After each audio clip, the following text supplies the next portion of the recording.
Welcome to a Thumbnails video review. Please like, comment, and subscribe. Welcome to a Thumbnails video review. This is taking a look at Transformers One Optimus Prime / Orion Pax Prime Changer. This Optimus Prime / Orion Pax is actually quite nice of a figure. He is posable, but he does have his issues in certain parts. Taking a look at the box, and great design look. I mean, I may just start a shelf with just Cybertronian design characters because, well, quite frankly, actually primarily that's my movie shelf, really.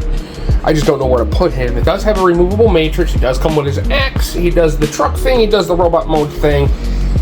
And this beautiful, beautiful piece of art right there. And I do like the poster cover box thing. That's pretty cool on the bottom and all that fun stuff. Now I can get that box out of my life. And we're going to take a quick look at the details. I will take his axe off and show you this thing. All spark blue here. We do have regular deep blue here, which it looks like his fingers are holding the ball of energy, which is nice. And plop it over his hand like so. Bada boom. Hey, it looks like it's his hand. Who knew? Problem is, it's molded only for the right hand to do that. Put in his left hand and it looks weird. He does have his smokestacks that do rotate, but they're on 5mm pegs, which means they can come off and go into his hand like a saw, which is kind of neat. So he can pew-pew if he needs to. Looking at that wonderful head sculpt with the baby blues, I mean, his head's a little small. Mysterious Optimus Prime. His head's small. Anyways, the chest with a little bit of the yellow, the gunmetal gray plastic. The weird thing is they gave him the silver thighs. I appreciate the silver, but if you're gonna have the unpainted palm plastic, please don't paint the thighs silver. It just looks like he's wearing, it's not even wearing shorts. It just looks like he's wearing like thigh legging things that just thigh warmers or whatever. Down the legs with a little bit of that gunmetal there, some of the more of the silver there with a little hints of darker gunmetal there. Now let's get into articulation after we go down the back here, because I have my qualms with a few things. He has a ball joint, but you don't really get much wiggle waggle the way it's designed. I don't know why, but he's got a little bit of down but a lot of up because of transformation. I wish he had a little bit more wiggle waggle. He has 360 on the elbow, 360 on the shoulder, because, I know body parts. I've only been, reviewing Transformers for how long now? Rotation on the shoulder. He has that much up, but if you use that, you can go up a little further. He has a bicep swivel. He has a little over 90 degrees on the elbow bend, mainly for transformation. He has no wrist swivel. He has an innie, but he has a waist swivel, but because of sculpting, that bangs into there, so you don't really get all that much on the waist. You do get, a good size straight boot, like a so. You get a good size back boot, like a so. You get 90 degrees on the knee. You do have a very stiff thigh swivel. And nothing at the feet, nothing. They're just a brick. The way he transforms, I have to digress though. Now we're going to get into posability montage.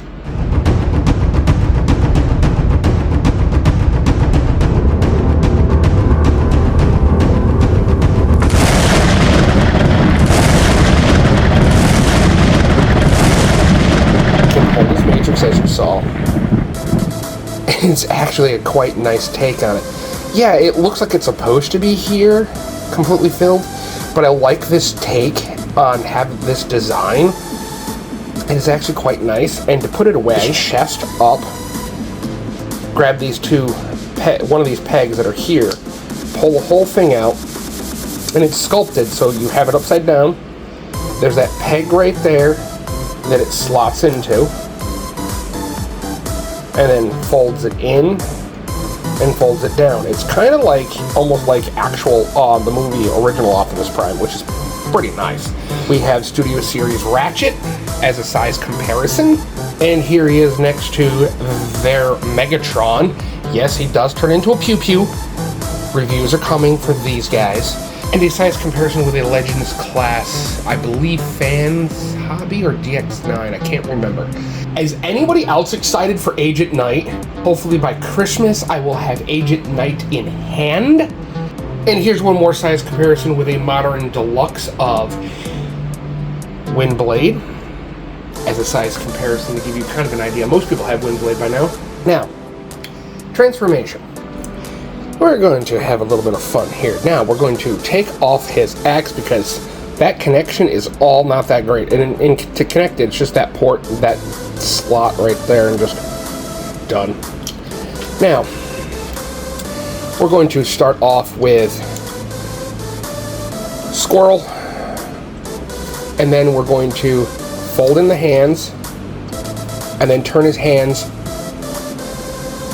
180. So the blue part's facing outward. We're going to pull out the chest, pull out the grill / matrix holder. We're going to bring down bring up the backpack slightly. Then we're going to pull the arms without pulling them off the ball joint. He said, "Pull them up and hanging." Oh, I did it again.